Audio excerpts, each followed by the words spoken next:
guys, my name is Miss Lowe. I'm one of the young adult librarians at the Tinley Park Public Library, and I'm here to talk to you about books.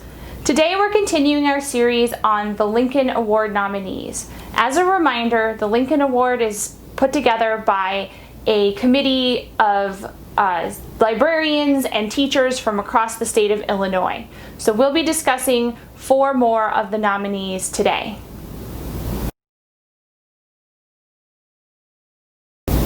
The first nominee we'll discuss today is We'll Fly Away by Brian Bliss.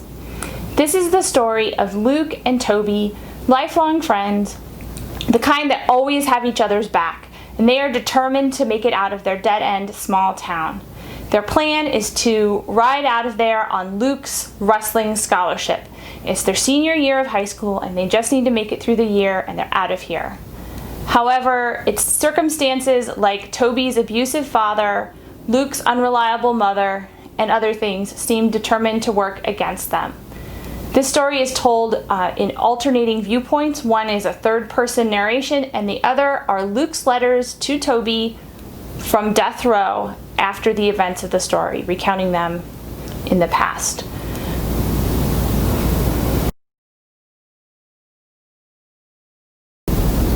The second nominee we'll look at today is A Very Large Expanse of Sea by Tahira Mafi. This book takes place in 2002, roughly 1 year after the events of 9/11, and is about Shirin, a 16-year-old Muslim girl who has been the recipient of a lot of stereotyping. People give her rude stares, they say really mean things to her, even physical violence has occurred, and she is tired of it. She finds solace through music and breakdancing with her brother. Then she meets a boy named Ocean James, who seems like the first person in a long time who really actually wants to get to know her. But could their diverse backgrounds work against them?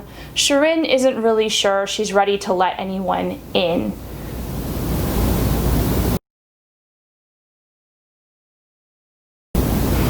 Our next nominee is Price of Duty by Todd Strasser, which tells the story of Jake, who at 20 years old is already a veteran returned from war.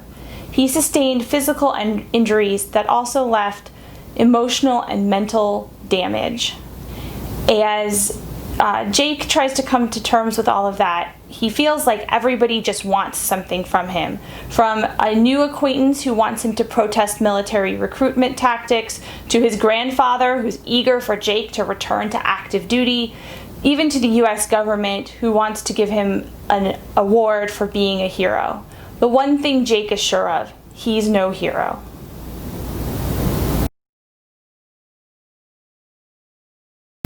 And the last book we'll talk about today is Obsessed, a memoir of my life with OCD by Allison Britz. I'm not usually a big fan of memoirs, but this nonfiction look at Allison's real experiences dealing with the onset of her mental illness during high school was captivating. At the start of the book, she is a popular and successful high school student, and the mental illness tries to rob her of all of this. Allison is able eventually to successfully deal with her mental illness. Obviously, it's not something that goes away, it's something that she's always dealing with, but her explanations and her journey to healing were just fascinating. So those are our 4 nominees for this week.